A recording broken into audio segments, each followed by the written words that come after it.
Boa noite, seja bem-vindo ao culto especial. Fizemos essa semana, a Semana da Família.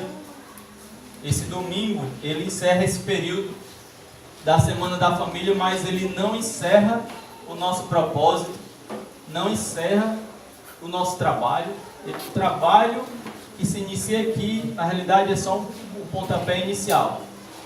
Nós cremos que nós conversamos sobre temas, sobre assuntos que em poucos minutos a gente não consegue aprofundar.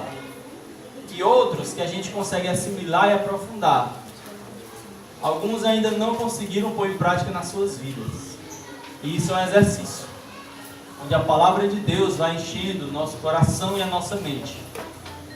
E a partir daí vai gerando ações diferentes nas nossas vidas. E essas ações, elas viram hábitos.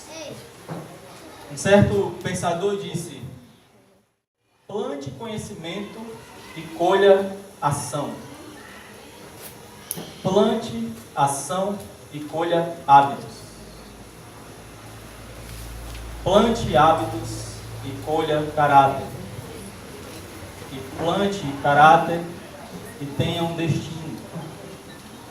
Isso é filosofia.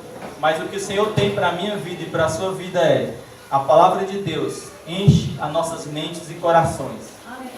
E dessa palavra que te assimila, gera novas ações, um novo caminho.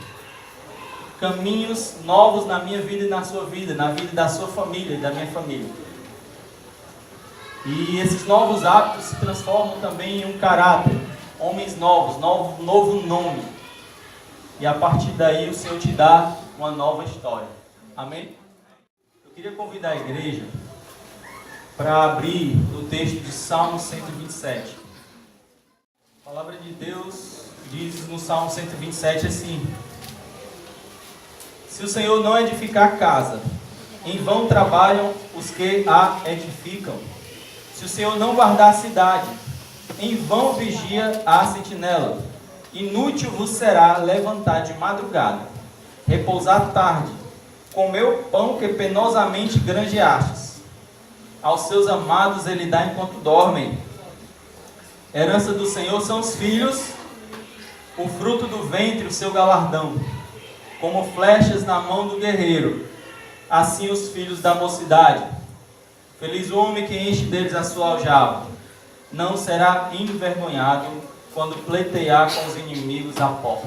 Amém? Amém? Esse salmo é um salmo que fala sobre alguns aspectos da família. E eu queria compartilhar com a igreja uma pequena reflexão sobre a família. Essa reflexão é a continuação, porque ao longo dessa semana a gente tem trazido alguns temas.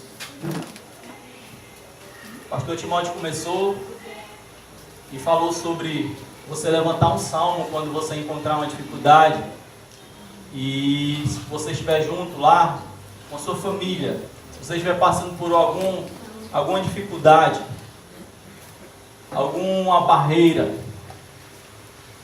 você tem escolhas. Uma é ficar escondido na caverna e ficar se lamentando e ficar numa postura derrotista, ou você acordar a alva, cantar um salmo ao Senhor, adorar o Senhor pelo que Ele já te deu, o que Ele já fez, por quem Ele é, e seguir o jogo, e acreditar em Deus, e seguir o que o Senhor tem para você, porque certamente Ele tem planos, certamente Ele tem algo maravilhoso para você. E esse salmo fala sobre isso. Ele fala sobre o plano do Senhor para as famílias. Ele fala sobre o que Ele entende e a visão que Ele tem para as famílias. E o mundo hoje tem trazido a cada um de nós um conceito de família. Se você for perceber, na televisão, nas novelas, nas músicas, nos livros, tem um certo conceito de família, uma visão sobre família.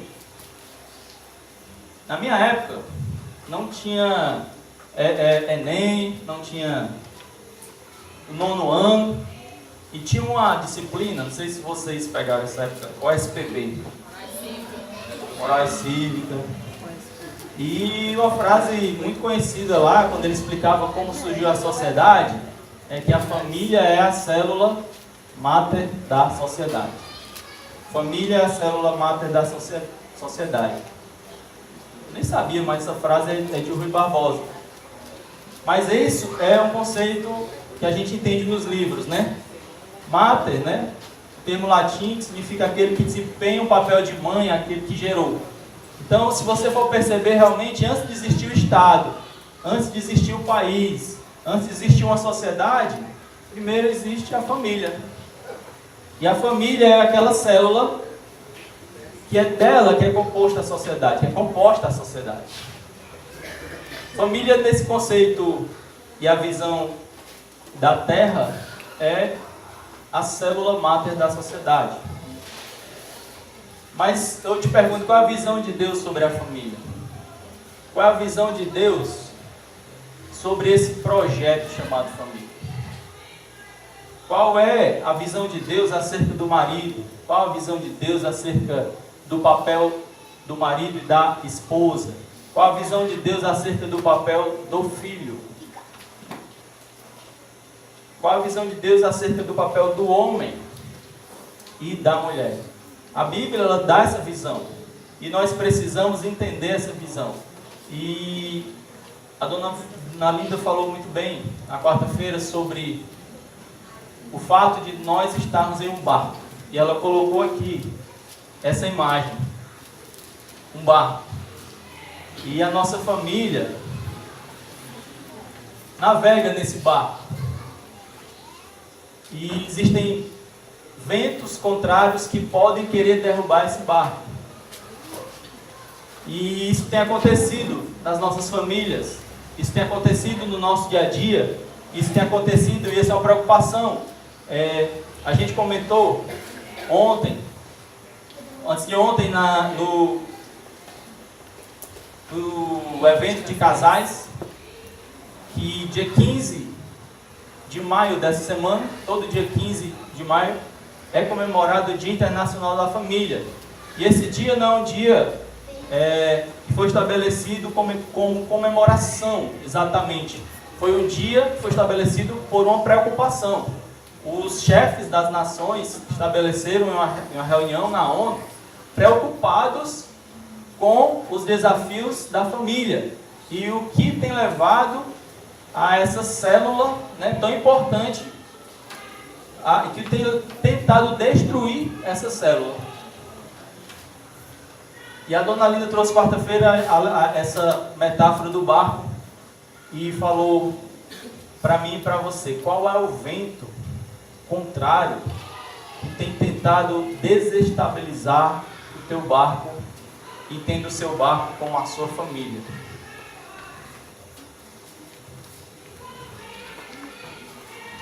Ventos contrários que tentam desestabilizar, ventos contrários que tentam destruir e ventos contrários que podem até trazer um naufrágio.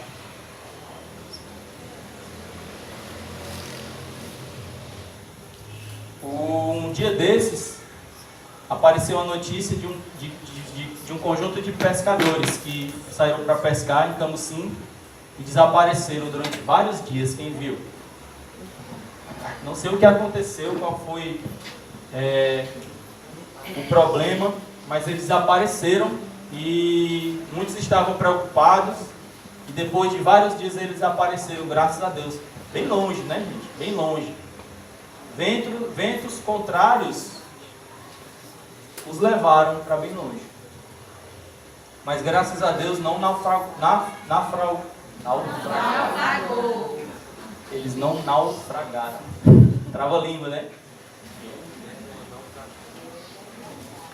Estava assistindo um programa também sobre sobrevivência. E aí, dois homens numa selva, só com uma ferramenta, uma faca. E eles queriam provar que conseguiam sobreviver. E nessa selva, só bambus. E desses bambus eles começaram a fazer armadilhas para pegar animais. Desses bambus eles fizeram algumas armadilhas para pescar peixes. E eles tinham também um barco. Só que um deles perdeu o barco. E agora?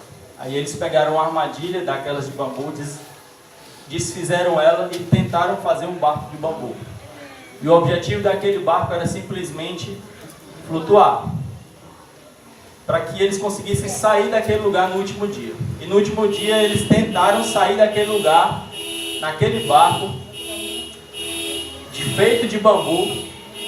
E naquele rio que eles saíram tinham jacarés. E eles pensaram, e agora? Se aparecer um jacaré? Estavam os dois num barco,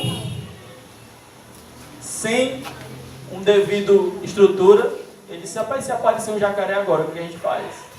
Ele, rapaz, tu pula para um lado e eu pulo para o outro. A questão é, como é que está o seu barco? Como está construído o seu barco? Como está construída a sua família? Família, meus irmãos, é um projeto de Deus. A família, como diz a Juliane, é uma ideia de Deus. Ela não é algo estabelecido pelos homens, foi algo estabelecido por Deus. E se foi uma ideia de Deus, o Senhor tem planos para ela. Se a minha vida e a sua vida é uma ideia de Deus, o Senhor tem planos para mim e para você. E se a sua família é uma ideia de Deus, o Senhor tem planos maravilhosos para a vida dela, para a vida da sua família. Amém? Mas, dependendo de como está o nosso barco, como foi construído, ele pode estar vulnerável quanto aos ventos e contra as intempéries da vida. E eu faço a vocês a mesma pergunta da quarta-feira. Quais os ventos que têm ameaçado a nossa família? Quais os ventos que têm desestabilizado a nossa família? Quais os ventos que têm tentado afundar o teu barco, o barco da tua família?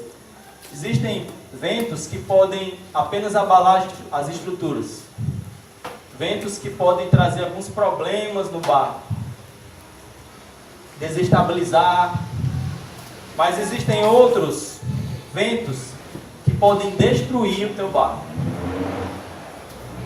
e outros que podem fazê-lo naufragar. A questão é, quais são os ventos que podem destruir a nossa família? Quais os ventos que têm destruído a nossa família atualmente? A família que eu digo, a família de uma forma geral no mundo inteiro. E eu comecei a pensar, vou trazer alguns aqui à igreja. Existem vários, mas alguns que eu trouxe também são categorias, dentro dele tem vários outros. Mas se você for perceber, atualmente você vê um efeito, você pode perceber hoje um efeito chamado o efeito do casamento de famoso. Casamento de famoso é assim: é um casamento com a superestrutura, é um casamento que tem muitos convidados chiques e especiais, é um casamento muito bem planejado, é um casamento, hoje em dia, se você imaginar o que se gasta e o que se investe em um casamento, cada detalhe, o buffet, a mesa de doces, a música, sabe? Cada cerimônia, muitas vezes, é algo muito planejado e algo que existe um custo enorme. As pessoas têm pensado bastante, existem empresas que trabalham só disso, pessoas que vivem só disso, no ecossistema das cerimônias de casamento. Agora, o fenômeno, o efeito do casamento de artista, parece sim uma contradição. Grandes são as cerimônias, mas frágeis são os casamentos. Depois de 2 anos, 3 anos, eles acabam, eles terminam. Existe uma superficialidade. Eles querem somente dar uma imagem de que estão bem, uma imagem de que estão fazendo um bom casamento, mas nem eles entendem o que é casamento. Nós temos vivido um tempo de superficialidade, onde as pessoas não entendem o que é o propósito do casamento, o que é o propósito da família, e muitas vezes eles entram nesse barco despreparados. Tudo muito bonito, tudo muito legal, mas quando esse barco chega no mar, e quando vem os primeiros ventos, eles não aguentam. É o fenômeno do casamento de artista. Essa superficialidade também provoca um efeito chamado efeito manada. Eu vou para onde todo mundo vai. Então, se todo mundo está fazendo isso, eu vou fazer também. Eu não entendo, mas eu vou fazer também. Isso acontece muito com jovens. Jovens, agora muito conectados com redes sociais de todos os tipos. Eles percebem muito para onde o mundo está indo e ele quer estar na moda. Quer fazer o que os outros fazem. E algumas vezes não entendem o que os outros estão fazendo, mas é legal fazer. E aí, muitas coisas que o mundo tem levado, ideias que vêm nas músicas, que vêm nas novelas. A Alana está até comentando sobre a Malhação. A Alana que assiste Malhação, diz ela. Ela tem um slogan. Todo tipo de amor. É o slogan da Malhação. Então, atrás daquilo tem uma ideia. Ela quer trazer uma ideia de que todo tipo de amor é válido. Amor sem limites, amor entre qualquer pessoa, tudo vale. Será que é isso que o Senhor quer? Será que nós não precisamos de limites? A palavra diz que nós precisamos de limites, porque enfim, qualquer um precisa de limite. Porque nós fomos construídos para um propósito. Um violão como esse, ele foi construído para ser usado para música. E eu pego um violão desse, taco na cabeça de alguém, eu pego um violão desse, destruo, faço uma fogueira. Não, eu quero o violão para ser usado da melhor forma possível. O Senhor, Ele te projetou, Ele te idealizou, Ele sonhou contigo. E o Senhor também projetou, idealizou o conceito da família. E a família tem características, tem atributos e também tem seus limites.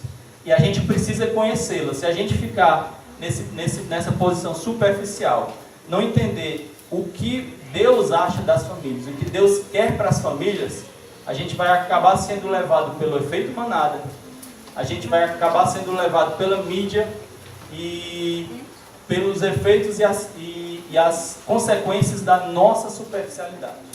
Porque nós não conhecemos profundamente o que o Senhor quer para a nossa vida e para a nossa família. Então, o vento contrário, eu poderia dizer que é a nossa superficialidade. A gente precisa se aprofundar mais. A gente precisa chegar mais ao Senhor. Por que nós estamos aqui, se não para conhecermos mais a Deus? Nos relacionarmos com Deus. Porque o Senhor tem algo a nos dizer, tem algo a nos mostrar, nos direcionar. E não se engane, com relação à família, não é diferente. O Senhor quer te trazer uma nova dimensão, um novo nível em relação a isso. O Senhor, Ele quer te trazer uma nova história em relação à minha família e à sua família. Outro vento contrário, que eu poderia dizer que existe bastante aqui, é uma palavrinha chamada materialismo. Materialismo. Sabe, as pessoas apresentam as outras, aqui é fulano de tal que trabalha em tal lugar e tem isso e tem aquilo, dono disso, dono daquilo, da família conhecida, família fulano de tal. Fulano de tal que tem uma casa que é enorme e tem tudo. Fulano de tal que tem uma casa e mora num excelente bairro. Eu te pergunto, o que define uma família de qualidade, uma família boa, uma família abençoada? É o tamanho da casa onde ela mora? Não. O que define uma família de qualidade é o bairro onde ela mora, se é um bairro chique da cidade ou não?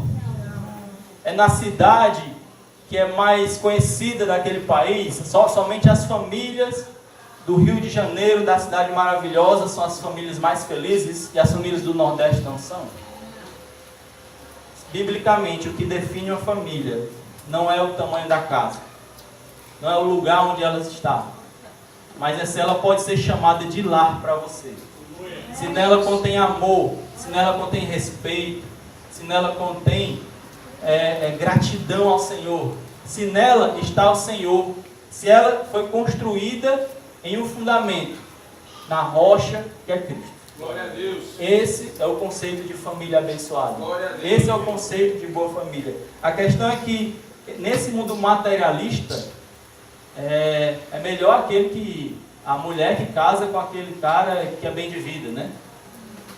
Que tem muito dinheiro, que está bem protegido em relação a essa questão financeira. Mas nós sabemos que não é só essa área, não é só essa questão que nos traz felicidade. A gente sabe que tem muito mais coisa. Existe um lema da sociedade moderna que é o seguinte: não adore a Deus, adore a si mesmo. Ame as coisas e use as pessoas. Se você for perceber, não tem um outdoor dizendo isso não, mas o que a sociedade faz, o que você vê, o que as pessoas estão vivendo, parece que a sociedade está clamando e dizendo isso. Não adore a Deus, adore a si mesmo. Ame as coisas e use as pessoas. Carros, casas, empregos. As pessoas, elas, com esse senso de materialismo, elas entendem e perdem a noção do que é importante. E as coisas se tornam mais importantes do que as pessoas. Coisas mais importantes do que as pessoas. Materialismo. Um vento contrário à nossa família. Sabe, existem famílias que a casa é tão importante que ninguém pode chegar lá e fazer uma comunhão, fazer um momento de comunhão, porque senão aquele sofá, aquele lugar vai ser sujo, vai ser destruído, e aí é difícil manter. Pessoas que têm aquele carro que é muito mais importante do que as pessoas, e as pessoas não podem nem andar no carro. O carro passa 1 ano, 2 anos na garagem porque ele não quer gastar o carro dele. E as coisas são mais importantes do que as pessoas. Aquela TV 4K, aquele celular de última geração, qual o preço disso tudo? Quanto custa tudo isso? Eu não estou te perguntando quanto custa em reais. Teve um tempo aqui no Brasil, aí eu vou falar de outra coisa no meu tempo, que existia outra unidade financeira. E antes a unidade chamada real. E para fazer a transição de unidade financeira para outra, eles criaram um negócio chamado URV. Quem lembra? Quem estava nesse tempo? Amém. Foram alguns meses só, né? Foi nem 1 ano não. Então eles criaram a unidade real de valor, URV. Eu acho que é isso que significa. O fato é que eles fizeram o deparo, o real vale tanto. E aí essa unidade nova foi chegando, depois essa unidade virou a unidade chamada real. Mas eu não estou perguntando quanto vale um celular, uma TV, em reais nem em dólar. Eu queria te propor uma nova unidade de valor. Eu queria trazer a você uma hipótese. Se existisse uma unidade de valor chamada unidade de ausência familiar, não é URV, é UAF. Unidade de ausência familiar. Quanto tempo ausente da tua família te custou a tua televisão de 4K? Quanto tempo de ausência da tua família custou o teu celular que deu para o teu filho, mas você não deu amor, não deu carinho, não deu atenção? É isso que nós vamos dar? Qual é o preço do materialismo?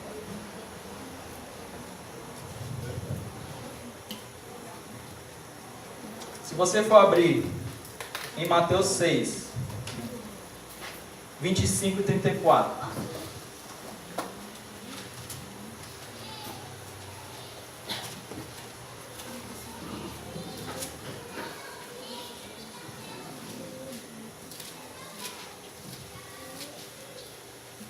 Por isso vos digo, não andeis ansiosos pela vossa vida, quanto ao que haveis de comer ou beber, nem pelo vosso corpo, quanto ao que haveis de vestir. Não é a vida mais do que o alimento e o corpo mais do que as vestes? Observai as aves do céu, não semeiam, não colhem, nem ajuntam em celeiros, contudo o vosso Pai Celeste a sustenta. Porventura não valeis vós muito mais do que as aves? Qual de vós, por ansioso que esteja, pode acrescentar um côvado ao curso da sua vida? E por que andais ansiosos quanto ao vestuário? Considerai como crescem os lírios do campo, eles não trabalham nem fiam. Eu, contudo, vos afirmo que nem Salomão, em toda a sua glória, se vestiu como qualquer deles. Ora, se Deus veste assim a erva do campo, que hoje existe e amanhã é lançada no forno, quanto mais a vós outros, homens de pequena fé. Portanto, não vos inquieteis, dizendo, o que comeremos, o que beberemos, ou com que vestiremos, porque os gentios é que procuram todas essas coisas, pois o vosso Pai Celeste sabe que necessitais de todas elas. O Senhor sabe a sua necessidade. Glória a Deus. O Senhor sabe do que você precisa.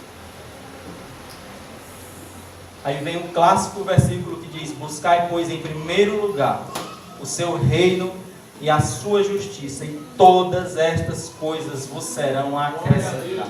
Glória a Deus. Portanto, não vos inquieteis com o dia de amanhã, pois o amanhã trará seus cuidados. Basta o dia o seu próprio mal. É claro que esse texto não é apologia a você não fazer nada, ou você não pensar no futuro. Se você olhar no contexto bíblico como um todo, a Bíblia te orienta a olhar para o seu futuro. Mas o que Jesus trouxe aqui é algo a respeito de ansiedade, algo a respeito de a gente buscar muito mais do que a gente precisa ou necessita. E é com esse problema, é com essa ideia, é que a gente começa a viver, principalmente os homens, a trabalhar excessivamente. Aí vem um vento contrário muito forte, chamado trabalho excessivo. E meus irmãos, essa pregação não é só para a igreja, é para todos nós, é para mim. E a gente tenta viver constantemente nesse equilíbrio e aprendendo de Deus e tentando se equilibrar. Porque algumas vezes você pode se encontrar trabalhando excessivamente. Um certo pastor ele informou que na igreja dele tinha um casal que combinou assim: nós vamos casar, nós vamos passar 15 anos trabalhando, ralando muito. Quando acabar esses 15 anos, aí a gente vive uma vida mais tranquila e a gente vive tudo isso que a gente conseguiu acumular. Faz um pé de meia. Então eles tiveram essa ideia e trabalharam dessa forma. A mulher trabalhava de 7 da manhã até as 3 da tarde, intensamente. O homem trabalhava das 8 horas da manhã até as 10 horas da noite, tentando seguir esse plano. A questão é que eles não se conversavam. Eles não sabiam mais quem eles eram. Eles conheciam mais as pessoas do trabalho do que eles mesmos em casa. A questão que eles falaram para o pastor deles naquela época, depois dos 15 anos, é que eles se deitavam na cama e olhavam para o lado e perguntavam: quem é você? Porque, enfim, eles não tinham tempo de se conhecer, porque eles estavam trabalhando excessivamente. E talvez algumas vezes, algumas noites, eles estiveram se sentindo dormindo com o estranho. Ou até melhor, quem já assistiu o filme, quem lembra, dormindo com o inimigo. Sabe? Nesse ritmo de vida, talvez o casal nem mais contribua entre si, e assim começa a se guerrear.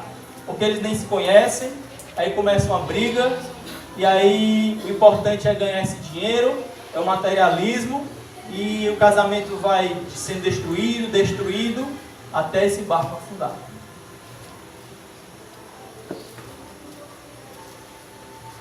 Esse salmo que nós lemos, aí eu peço para você voltar para ele. No versículo 2 ele fala: inútil vos é levantar de madrugada, repousar tarde, comer o pão que penosamente granjeastes aos seus amados. Aqui granjeastes, ponto e vírgula. Aos seus amados ele dá enquanto dormem. Mais uma vez, esse não é uma apologia a você não fazer nada. Nenhum baiano pode ler esse versículo aqui, certo? Mas perceba, se você for um pouquinho para trás, se o Senhor não edificar a casa, em vão trabalham os que edificam. Se o Senhor não guardar a cidade, em vão vigia a sentinela. Inútil vos será trabalhar de maneira, ou seja, ralar, ralar, ralar. Se a tua família não foi construída sobre um fundamento, que é a rocha, que é o Senhor. O que adianta ralar, ralar, ralar? Trazer uma TV de 4K para a tua casa, um celular de última geração para o teu filho, se na tua família não tem amor, se a tua família não tem respeito. O plano de Deus para a nossa vida é mais do que um item material, é mais do que prosperidade material. O Senhor nos planeja para a nossa vida, é uma vida de paz, uma vida de amor, uma vida que o Senhor, de justiça. Por isso que o Senhor diz, buscai primeiro o reino de Deus e a sua justiça, e as demais coisas serão acrescentadas. E o último vento, o vento contrário que eu posso trazer aqui, tem vários, mas um que eu acho muito perigoso para as famílias, e eu acho que muitas delas chegaram ao pastor e destruídas por esse vento. É o perigoso governo da emoção. É o vento contrário que existe quando a emoção é que controla a nossa vida. Perceba, a emoção, ela vai e vem, são como ondas, como diz a palavra. E a sua emoção não pode ser a sua locomotiva, aquilo que carrega todo o trem. A sua emoção precisa ser um vagão desse trem, mas não a locomotiva desse trem. O que tem acontecido nas famílias é que as emoções têm governado a vida delas, e não a palavra de Deus, não o Espírito Santo, não a esperança que o Senhor dá aos seus corações, mas a emoção. Por exemplo, raiva. Você está com raiva, quando você está com raiva, você diz o que não quer dizer. E com essa raiva, vem as discussões, vem as agressões, muitas vezes físicas, mas no outro dia pedindo perdão. Mas por quê? A raiva é aquela que domina, a raiva é aquela que conduz, a raiva é aquela que governa. Mas qual é o plano de Deus para a minha vida e para a sua vida? Qual é o fruto do Espírito Santo que controla isso? Chamado domínio próprio. Quando você tem uma relação com Deus de verdade, quando o Espírito Santo tem lugar na sua vida, a carne é subjugada e o Espírito Santo começa a atuar na minha vida e na sua vida. Então frutos aparecem, assim como aparecem naturalmente nessa árvore a mangueira. Amor, paz, longanimidade, verdade. Quais são os frutos do Espírito? Domínio próprio, paciência, né? Muitas vezes falta, né? É a nossa família. Só que não é só raiva o inimigo emocional das famílias. Sabe? Muitas vezes é a paixão. A paixão que vai e vem. E aí, quando você está muito apaixonado, você homem, aí você trata bem a sua mulher, ou então a mulher trata bem o homem, mas quando está pouco apaixonado, não trata bem. Não acordei apaixonado hoje. E aí vem um segundo problema. Quando não está muito apaixonado, e às vezes a medida da paixão é a medida da fidelidade. E não é essa a nossa medida, não é isso que Deus estabeleceu. Não é a minha paixão que vai determinar a minha fidelidade. Entende isso? É o conceito que o Senhor me dá, é a responsabilidade que o Senhor me dá, é o papel que Ele me dá, o compromisso que eu tenho de servir a minha esposa, a esposa de me servir, a esposa de me amar e eu de amar a minha esposa. Não tem nada a ver com paixão, não tem nada a ver com emoção, tem a ver com amor. Amor é muito mais do que paixão, mas o mundo, ele faz ele promove essa igualdade. Paixão é igual a amor, e amor, como é Alana, a malhação que esqueceu? E amor é todo tipo de amor. É assim, tudo vale. Isso é que o mundo diz. Outra coisa perigosa dentro do governo da emoção é você ser governado pela pena, pela misericórdia, e isso acontece muito com os pais. Bichinho, deixa o menino ser feliz. Toma o celular. Aí ele fica feliz, né? Toma sorvete. Aí o menino vai, ó. Obesidade infantil.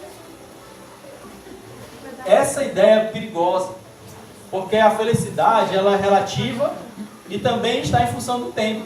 Hoje, agora ele está feliz, mas amanhã ele estará?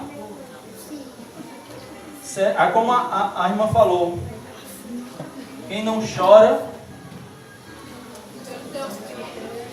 Não. Quem não faz o filho chorar, chorará por ele. Então, sabe aquela palmada ou então uma briga, um carão, que você não quer dar, nenhum pai quer dar, viu, filhos? Nenhum pai quer dar uma palmada, nenhum carão, nem quer. Papai quer. Nenhum pai quer. Mas é pensando no futuro, sabe? Porque é muito melhor o papai corrigir do que futuramente o policial corrigir, do que futuramente o patrão corrigir, do que futuramente ele ser corrigido pela vida. E a vida não vai ter amor, a vida não vai ter o cuidado que você vai ter em casa. Então é muito melhor a gente trabalhar assim. Não é levado pela pena e pela misericórdia, mas pela ideia de o que nós queremos para o futuro dele, dos nossos filhos. Isso também acontece entre esposa e marido e esposa. Portanto, meus irmãos, não sejamos governados pela emoção. Amém? Amém. Então esses são os poucos ventos contrários que eu posso elencar aqui. A gente poderia, ao longo do tempo, talvez nos encontros de casais, ou então nos jovens, ou então nos das crianças, trabalhar mais isso. Mas a ideia é só trazer como foi falado aqui anteriormente, a gente iniciar uma conversa, iniciar uma reflexão, para que a gente possa estar aplicando no nosso dia a dia. Esse pensamento gerar ação, essa ação gerar hábitos, e esses hábitos gerarem caráter na nossa vida. Amém? Amém? E aí? Esses barcos que podem ser feitos de bambu, ou então podem ser feitos de madeira, ou podem ser feitos de ferro, ou podem ser feitos de outro material melhor e mais importante. Bem, como eu posso fortalecer o meu barco? Eu queria deixar para finalizar algumas coisas, já baseado no que a gente viu. Se por acaso tiverem ventos contrários, cuidado com o vento da emoção. Portanto, uma forma de fortalecer o seu barco é: não deixe a emoção conduzir a sua família. Não é a emoção que conduz a sua família. Quem conduz a sua família é o Senhor, é o que Ele te dá, é a palavra dEle, são as orientações dEle, é o Espírito Santo na minha vida e na sua vida. Eu vou ler rapidamente aqui Gálatas 6, porque nesse contexto, com essa ideia, quando a gente passa por Gálatas 6, a gente vê o governo das emoções e o governo do Espírito. Desculpa, Gálatas 5, vou ler aqui a parte 16. Digo, porém, andai no Espírito e jamais satisfareis a concupiscência da carne, porque a carne milita contra o Espírito e o Espírito contra a carne, porque são opostos entre si, para que não façais o que porventura seja o vosso querer. Mas se sois guiados pelo Espírito, não estáis sob a lei. Ora, as obras da carne são conhecidas e são prostituição, impureza, lascívia, idolatria, feitiçarias, inimizades, porfias, ciúmes, iras, discórdias, dissensões, facções. Quantas famílias não tem isso? Invejas, bebedices, glutonarias, coisas semelhantes a estas, a respeito das quais eu vos declaro, como já outrora vos preveni, que não herdarão o reino de Deus os que as coisas praticam. Mas o fruto do Espírito é, amor, alegria, paz, longanimidade, benignidade, bondade, fidelidade, mansidão, domínio próprio. Sabe, meus irmãos, esse é o projeto de Deus para a família. Esse é o plano de Deus que começa em mim, começa em você e se estende para a sua família. Sabe, quando você se converte, você entende o amor de Deus que é tão profundo, tão imenso, nós cantamos aqui. Você não pode ser diferente do que alguém amoroso, não. Se você entende o amor de Deus, é um amor de Deus tão grande, tão profundo, ele invade o teu ser de uma certa forma que você parece aquele copo que transborda. Aí você começa a transbordar amor. Você começa a transbordar alegria. Você começa a transbordar paz. Tudo que vem para dentro de você e enche você, você transborda. E vem a longanimidade, a benignidade, a bondade, a fidelidade. E quando isso vai transbordando, vai atingindo aquele que está ao seu redor. E se você está juntinho na sua família, a sua família vai ser atingida pelo amor de Deus. Amém? Amém. Portanto, não deixe a emoção conduzir a sua vida. Procure ao Senhor. Deixe o Espírito Santo conduzir a sua vida. A nossa vida precisa de outra locomotiva, que não são as emoções. Hoje nós temos o dom do Espírito Santo, de estar conosco, dentro de nós. Isso é importante, nós precisamos aproveitar isso. O Espírito Santo governa a minha vida em nome de Jesus. Que a carne não tenha lugar, mas que o Espírito tenha lugar na minha vida. E com orações, com palavras, com meditações, muita oração, muita oração. Nós precisamos orar mais. Não somente individualmente, mas em família. A gente precisa disso. Segundo lugar, entenda as prioridades de Deus. Diferente do materialismo, o Senhor entrega outras prioridades. Como nós lemos em Mateus 6, 25 a 34, buscar primeiro o reino de Deus e a sua justiça, e as demais coisas serão acrescentadas. Em Mateus 22, 34, diz assim, eu vou abrir rapidamente.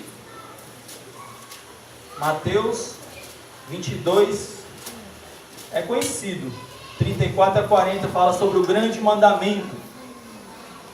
E diz assim: entretanto os fariseus, sabendo que ele fizera calçar dos seus, reuniram-se em conselho. E um deles, intérprete da lei, experimentando-lhe, lhes perguntou: mestre, qual é o grande mandamento na lei? Respondeu-lhe Jesus: amarás o Senhor teu Deus de todo o teu coração, de toda a tua alma, de todo o teu entendimento. Este é o grande e primeiro mandamento. Olha a prioridade. Aí depois ele diz: e segundo, semelhante a este é: amarás o teu próximo como a ti mesmo.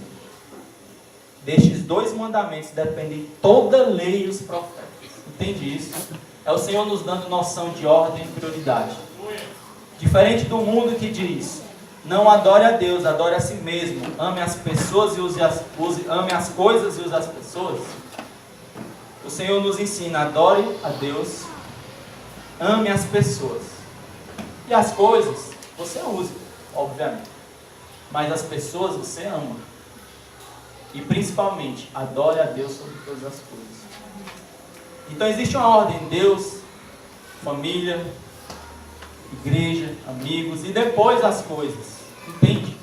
Só que o mundo, ele tem trazido uma ordem diferente. E a gente precisa entender. Dê mais valor às pessoas do que às coisas. Você precisa... que nem OLX, desapegue. Desapegue das coisas.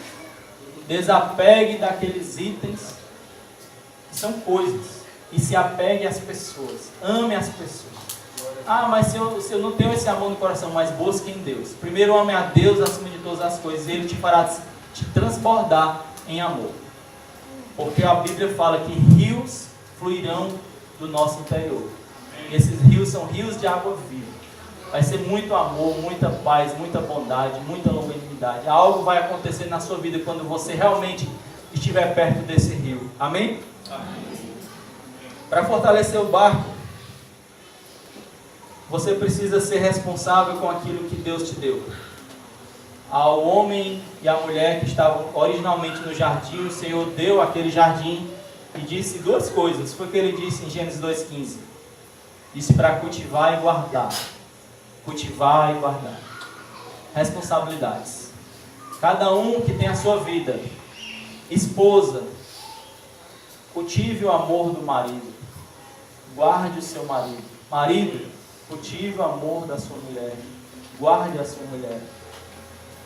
Pais e mães, cultivem o amor dos seus filhos. Guardem os seus filhos. Tenham cuidado com os seus filhos. Sejam responsáveis pelos seus filhos. Como a dona Linda pregou quarta-feira. Estabeleça limites. Ame. Mas entenda, a educação dos filhos é importantíssima. E esse Salmo 127 que nós lemos, ele define os filhos com 3 palavras. Salmo 127 ele diz que os nossos filhos são herança, são galardão e são flechas. Herança, galardão e flechas. Herança significa que é dom.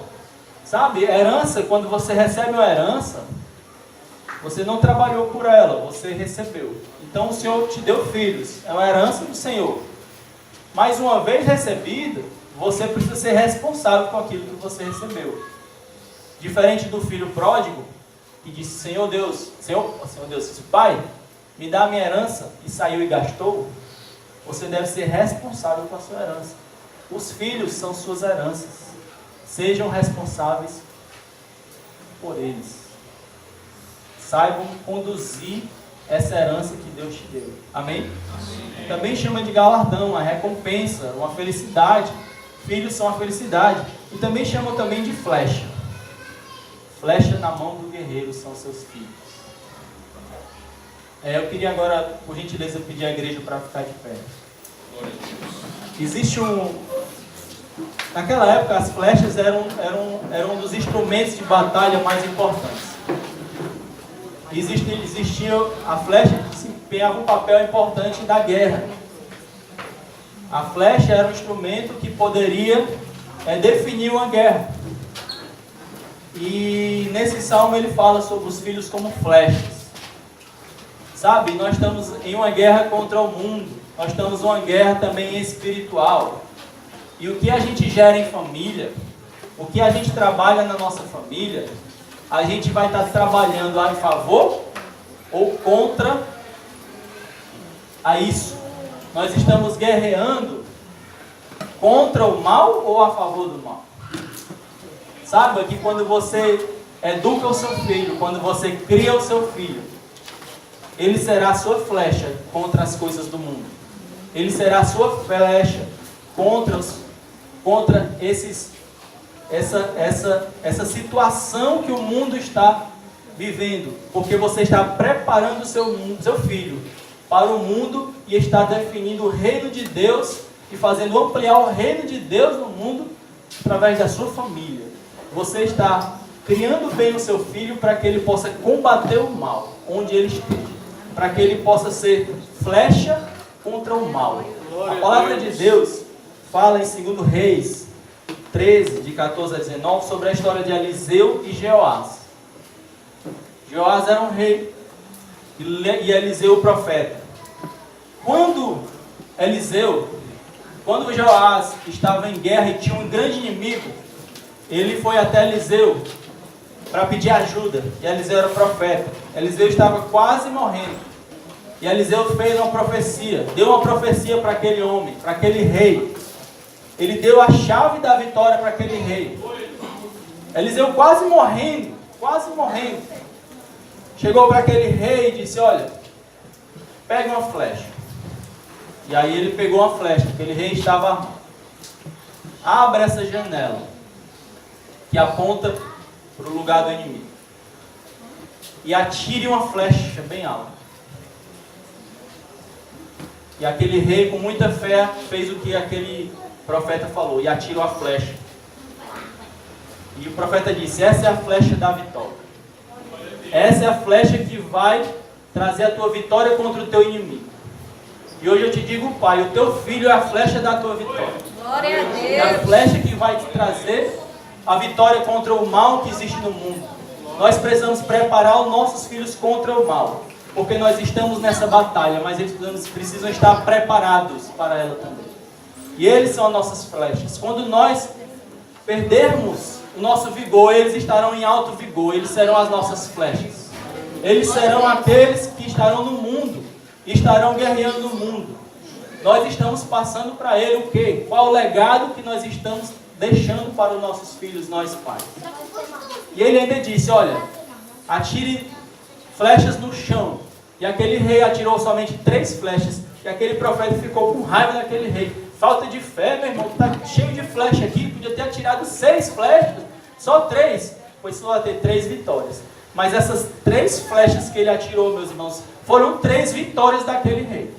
Mas se ele tivesse atirado 6, eram 6 vitórias. Eu não quero dizer que você tenha 8, 10, 15 filhos. Não, eu quero dizer que os seus filhos são a tua vitória contra a guerra, a tua vitória contra o mal. Prepare seus filhos, cuide dos seus filhos, seja responsável dos seus filhos. Eles serão como flechas na mão do guerreiro. Amém? Amém. Essa é uma noite de restauração, é uma noite de reconstrução, é uma noite que nós plantamos pequenas sementes da palavra no seu coração. Eu espero que você tenha recebido, que o seu coração seja que nem aquele solo fértil da parábola do semeador, aquele coração que recebe a semente, e aquela semente cresce e vira uma árvore e frutifica. Sabe, muitas coisas nós temos a aprender na Bíblia sobre família, mas o pouco que a gente aprendeu, vocês jovens, nós pais, os maridos, as esposas, vamos colocar em prática aquilo que o Senhor nos deu. Sabe, vamos nos cuidar, vamos preparar o nosso barco contra os ventos contrários. O Senhor nos dá a estratégia, o Senhor nos dá a sabedoria para isso. Esse é o momento de construir ou de reconstruir.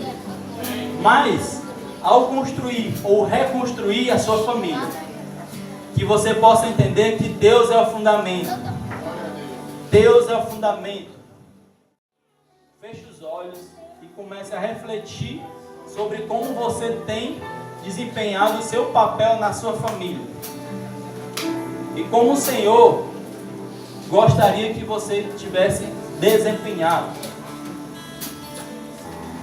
Você começa a refletir sobre o que você pode melhorar, sobre como vocês têm conduzido a sua família, você pai conduzido os seus filhos, você filho como tem recebido e tratado o seu pai, você marido como tem tratado a sua esposa, você esposa como tem tratado o seu marido.